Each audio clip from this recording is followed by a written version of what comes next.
What's going on, everyone? I am Bob O'Mac, and today on Crisis in the Toyverse, I look at the DC Multiverse Collect and Connect King Shark Build-A-Figure. Being 100% honest with you, I have a very deep love-hate relationship with Mattel.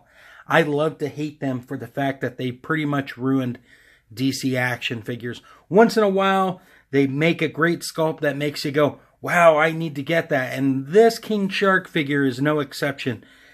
Now, I waited 4 months to get it after it first started really popping up.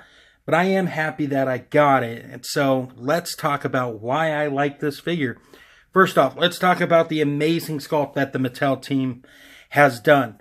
Let me just bring this guy in here for a moment. Zoom in. This head sculpt for King Shark is fantastic. It's got these gritty looking teeth, and if you open the jaw here, it's got the monsters inside that the camera's not really picking up, but it's there, trust me. There we go, from the side it's better. Look at the gills on this guy. They look great too. The fin looks really good. No complaints there. And I love the battle damage on this guy. The scars that just are etched inside. Look at those muscles. This guy definitely works out. The arms look pretty good too. I do like the open hand. I don't like this hand so much, but I do like this hand. I wish I could have gotten two hands like this. But, you know, other collectors would have been like, well, why'd they give him two open hands? Why didn't they give him two fisted hands? And blah, blah, blah, blah, blah, blah, blah, blah, blah.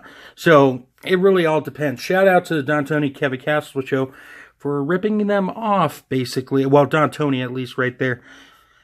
I do like the feet. They are sculpted very nicely, and those shark toes look great. No peg holes on the bottom of this guy. The jeans on this guy look really good too. They got a great amount of detail on them, and you got some ripped effects going here.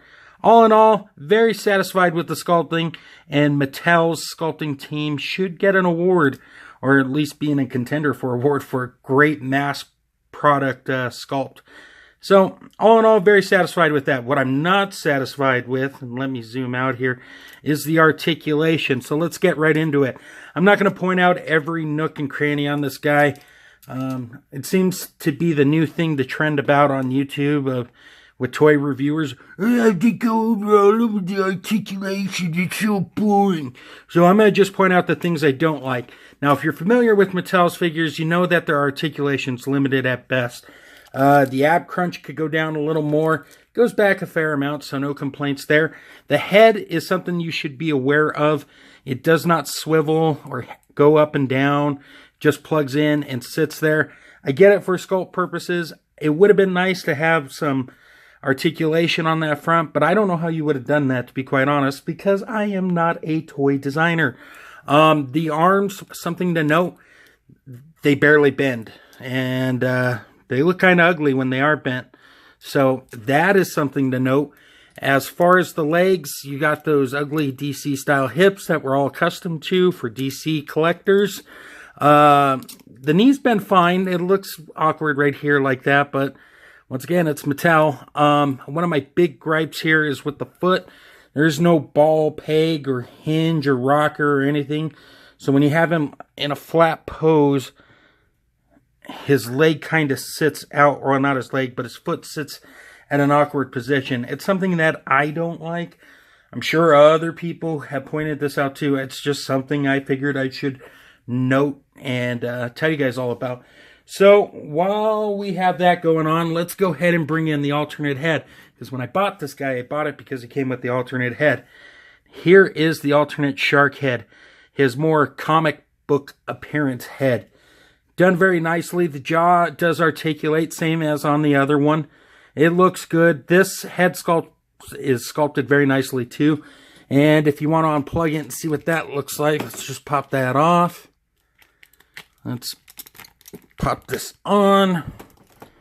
And as you can see, you get a different dynamic with the figure. So that is definitely unique. A lot of people have complained about that. They don't really care for the hammerhead look. Personally, I like both looks. It gives variety. And the hammerhead head, well, stands out. And that's also very cool. So there you go. That is the nuts and bolts with this guy. Let's do a size comparison and call it a day. Alright guys, here is a size comparison for you. Normally I do 3 figures. I figured I'd add a 4th one in there just for fun.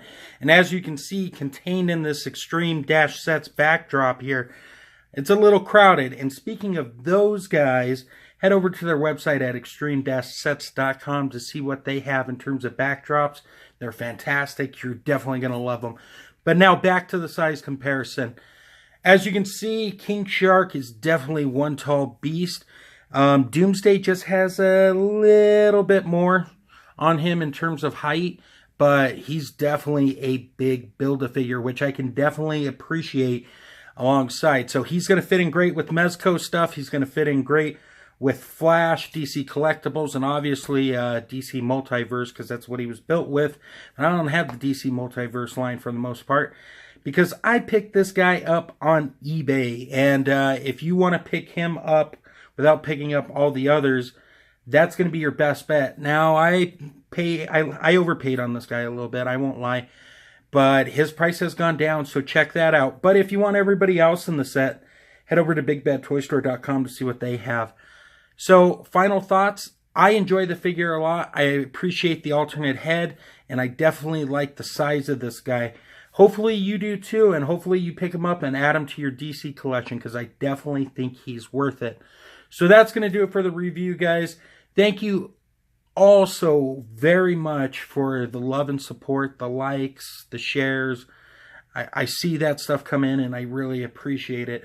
Let me get a few plugs out of the way here real quick. I also want to shout out, undercovercapes.com. Wow.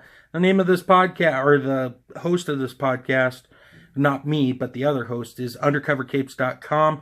Go there for all things geekery, be it DC, Marvel, indie, video games, movie reviews, and soon to be a cooking show. I'm kidding about the last one, but they got a lot of great stuff there in terms of geekiness to listen to and watch. Go check them out. Also, if you're on Instagram, head over to @ToyLoverCrew on Instagram and use the hashtag ToyLoverCrew to share your toy art, to talk about toy art, to see amazing pictures. Great people over there. They're very nice. You'll enjoy the discussions. So definitely take the time if you can to go see what's going on over there. So guys, stay tuned at the end for the slideshow. And until next time, great googly moogly.